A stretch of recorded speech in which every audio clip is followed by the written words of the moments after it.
Hi friends, ಎಲ್ರಿಗೂ ನಮಸ್ತೆ. Welcome to Yashu passion.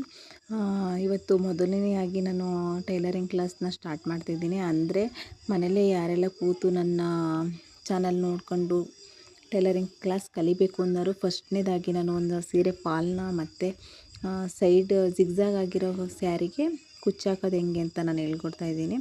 First sari matching fall ಮತ್ತು ಥ್ರೆಡ್ನ ತೊಗೋಬೇಕು. ಥ್ರೆಡ್ನ ಬಾವಿನ ಸುತ್ಕೊಂಡು ರೆಡಿ ಮಾಡ್ಕೋಬೇಕು.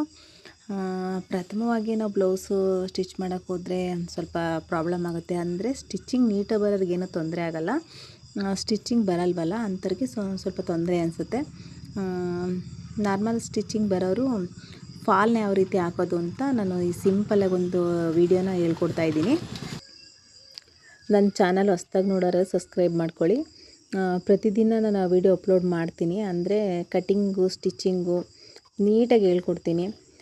ಪ್ರಥಮವಾಗಿ ಯಾರೆಲ್ಲ ಸ್ಟಿಚ್ಚಿಂಗು ಬರಲ್ಲ ಅನ್ನೋವಂಥವ್ರು ಸಹ ನೀವು ನನ್ನ ವೀಡಿಯೋನ ನೋಡಿ ನೀವು ಕಲ್ತ್ಕೋಬೋದು ಮನೆಯಲ್ಲೇ. ಅಂದರೆ ಇವತ್ತು ಸಿಂಪಲಾಗಿ ಫಾಲ್ ಹಾಕೋದು, ಸ್ಟ್ರೈಟ್ ಸ್ಟಿಚ್ಚಿಂಗ್ ಯಾವ ರೀತಿ ಹಾಕೋದು ಅಂತ ಹೇಳ್ಕೊಡ್ತಿದ್ದೀನಿ. ಅಂದರೆ ಈ ಬಾರ್ಡ್ರ್ ಸ್ಯಾರಿಗಳಿಗೆಲ್ಲ ನೀಟಾಗಿ ಬರುತ್ತೆ, ಫಾಲ್ಸ್ ಏನು ಪ್ರಾಬ್ಲಮ್ ಆಗೋಲ್ಲ. ಅಂದರೆ ಸ್ಯಾರಿನ ಸುಕ್ಕಾಗ್ದಂಗೆ ನೀಟಾಗಿ ಅವಾಗವಾಗೇ ಸರಿ ಮಾಡ್ಕೊತಾ ಇರಬೇಕು. ಸ್ವಲ್ಪ ಸ್ಟಿಚ್ ಮಾಡ್ಕೋಬೇಕು, ಆಮೇಲೆ ಸರಿ ಮಾಡ್ಕೋಬೇಕು. ಇದೇ ಥರನೇ ಮಾಡ್ಕೊತಾ ಇದ್ರೆ ಏನು ಪ್ರಾಬ್ಲಮ್ ಆಗೋಲ್ಲ. ಎಂಬ್ರಾಯ್ಡಿಂಗ್ ವರ್ಕ್ ಬಂದಿರೋ ಸ್ಯಾರಿಗಳಿಗೆ ಫಾಲ್ಗೆ ಸ್ವಲ್ಪ ನೆರಿಗೆ ಕೊಡಬೇಕಾಗುತ್ತೆ. ಅಂದರೆ ಕಾಲು ಇಂಚು ನೆರಿಗೆ ಕೊಡಬೇಕಾಗುತ್ತೆ ಫಾಲ್ಸ್ಗೆ. ನಾನು ಈ ರೀತಿ ಮಾಡಿದ್ರೆ ಫಾಲ್ಸ್ ತುಂಬ ನೀಟಾಗಿ ಬರುತ್ತೆ, ಸ್ಯಾರಿ ಸುಕ್ಕಾಗಲ್ಲ, ತುಂಬ ನೀಟಾಗಿ ನೆರಿಗೆಗಳು ಕೂರುತ್ತೆ. ಸಿಂಪಲಾಗಿ ಅಂದರೆ ಸ್ವಲ್ಪ ಸ್ಟಿಚ್ ಮಾಡ್ಕೋಬೇಕು ಮತ್ತು ಸ್ಯಾರಿ ಸರಿ ಮಾಡ್ಕೋಬೇಕು. ನೋಡಿ ವಿಡಿಯೋದಲ್ಲಿ ನಾನು ತೋರಿಸ್ಕೊಡ್ತಾ ಇದ್ದೀನಿ ನೋಡಿ, ಅದೇ ಥರನೇ ಸ್ಟಿಚ್ ಮಾಡಬೇಕು. ಸ್ವಲ್ಪ ಸರಿ ಮಾಡ್ಕೋಬೇಕು. ಸ್ಯಾರಿನ ಸರಿ ಮಾಡ್ಕೊತಾ ಇದ್ದರೆ ಸ್ಯಾರಿ ಸುಕ್ ಬರಲ್ಲ. ಸ್ಟ್ರೈಟು ಸ್ಟಿಚ್ಚಿಂಗ್ ಮಾಡೋರಿಗೆ ತುಂಬ ಈಸಿಯಾಗಿ ಬರುತ್ತೆ. ಹೊಸ್ದಾಗಿ ಕಲಿಯೋಂಥವ್ರಿಗೆ ಸ್ವಲ್ಪ ಕಷ್ಟ ಅನಿಸುತ್ತೆ. ಆದರೂ ಕಲಿಬೇಕು ಅನ್ನೋದು ಮನಸ್ಸಲ್ಲಿ ಇಟ್ಕೊಂಡ್ರೆ ಯಾವುದೇನು ಕಷ್ಟ ಅಲ್ಲ. ತುಂಬ ಚೆನ್ನಾಗಿ ಫಾಲ್ಸ್ ಬರುತ್ತೆ ಇದು. ಅಂದರೆ ವರ್ಕ್ ಇರೋ ಸ್ಯಾರಿಗಳಿಗೆಲ್ಲ ಸ್ವಲ್ಪ ಕೆಳಗಡೆ ನೆರಿಗೆ ಕೊಟ್ಟರೆ ಪ್ರಾಬ್ಲಮ್ ಬರಲ್ಲ. ಸ್ವಲ್ಪ ಫಾಲ್ ಆ ಕಡೆ ಈ ಕಡೆ ಆದರೂ, ಸ್ವಲ್ಪ ಸೀರೆ ಆ ಕಡೆ ಈ ಕಡೆ ಆದರೂ ಸಹ ಸ್ಯಾರಿಗೆ ಫಾಲ್ಸು ಸುಕ್ ಬರುತ್ತೆ. ಅಂದರೆ ನೀಟಾಗಿ ಕೂರಲ್ಲ. ಮೇಲೆ ಕೆಳಗೇನೂ ಆಗಬಾರ್ದು, ಒಂದೇ ಸಮಕ್ಕೆ ಇರಬೇಕು. ಫಾಲ್ ಏನು ಸ್ಟ್ರೈಟ್ಗೆ ಇರಬೇಕು, ಸ್ಯಾರಿ ಕೂಡ ಸ್ಟ್ರೈಟ್ಗೆ ಇರಬೇಕು. ಎರಡೂ ಮೇಲ್ಗಡೆ ಕೆಳಗಡೆ ಎರಡೂ ನೇರವಾಗಿ ಬಂದರೆ ಮಾತ್ರ ತುಂಬ ಚೆನ್ನಾಗಿ ಬರುತ್ತೆ. ಜಿಗ್ಜಾಗ್ ಮಾಡಿರೋವಂಥ ಸ್ಯಾರಿಗೆ ರೆಡಿ ಕುಚ್ಚನ್ನ ಅಟ್ಯಾಚ್ ಮಾಡ್ತಾಯಿದ್ದೀನಿ ನೋಡಿ. ತುಂಬ ಚೆನ್ನಾಗಿ ಬರುತ್ತೆ.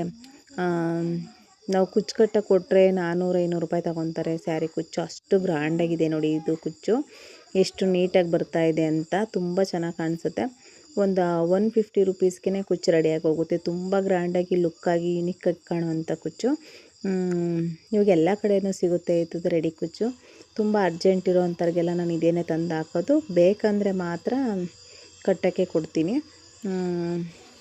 ತುಂಬ ಚೆನ್ನಾಗಿ ಕಾಣಿಸುತ್ತೆ. ಇದು ಕೂಡ ಏನು ಕಟ್ಸಿದ್ದಾರೆ ಅನ್ನೋ ರೀತಿಯೇ ಕಾಣಿಸುತ್ತೆ.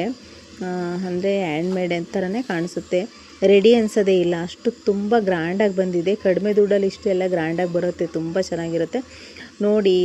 ನಿಮಗೂ ಬೇಕಂದರೆ ಹತ್ತಿರ ಇರೋ ಶಾಪ್ಗಳಲ್ಲಿ ವಿಸಿಟ್ ಮಾಡಿ ತೊಗೊಳ್ಳಿ. ತುಂಬ ಅರ್ಜೆಂಟ್ ಇದ್ದಾಗ ನೋಡಿ ಈ ಥರ ಮಾಡ್ಕೋಬೋದು. ಮತ್ತು ಕಡಿಮೆ ದುಡ್ಡಲ್ಲೂ ಸಹ ಆಗುತ್ತೆ. ತುಂಬ ಚೆನ್ನಾಗಿ ಬಂದಿದೆ. ಯಾರೆಲ್ಲ ಟೈಲರಿಂಗ್ ಕ್ಲಾಸ್ ತೊಗೋಬೇಕು, ಚಿಕ್ಕ ಮಕ್ಕಳೆಲ್ಲ ಇಟ್ಕೊಂಡಿರೋ ಹೋಗಿ ಕಲಿಯೋಕ್ಕಾಗಲ್ಲ ಅನ್ನೋಂಥವ್ರು ನನ್ನ ವೀಡಿಯೋಗಳ್ನ ನೋಡಿ ನೀವು ಕಲ್ತ್ಕೋಬೋದು. ಪ್ರತಿಯೊಂದು ವೀಡಿಯೋನೂ ಸಹ ನಾನು ತುಂಬ ಚೆನ್ನಾಗಿ ನೀಟಾಗಿ ಹೇಳ್ಕೊಡ್ತೀನಿ. ನಿಮ್ಗೆ ಯಾವ ಸೆಕ್ಷನ್ ಗೊತ್ತಾಗಲಿಲ್ಲ ಅಂದರೆ ಅಂಥ ಸೆಕ್ಷನ್ನು ನನಗೆ ಕಮೆಂಟ್ ಮಾಡ್ಬೋದು. ನೆಕ್ಸ್ಟ್ ವೀಡಿಯೋದಲ್ಲಿ ಸಿಗೋಣ. Okay, bye friends.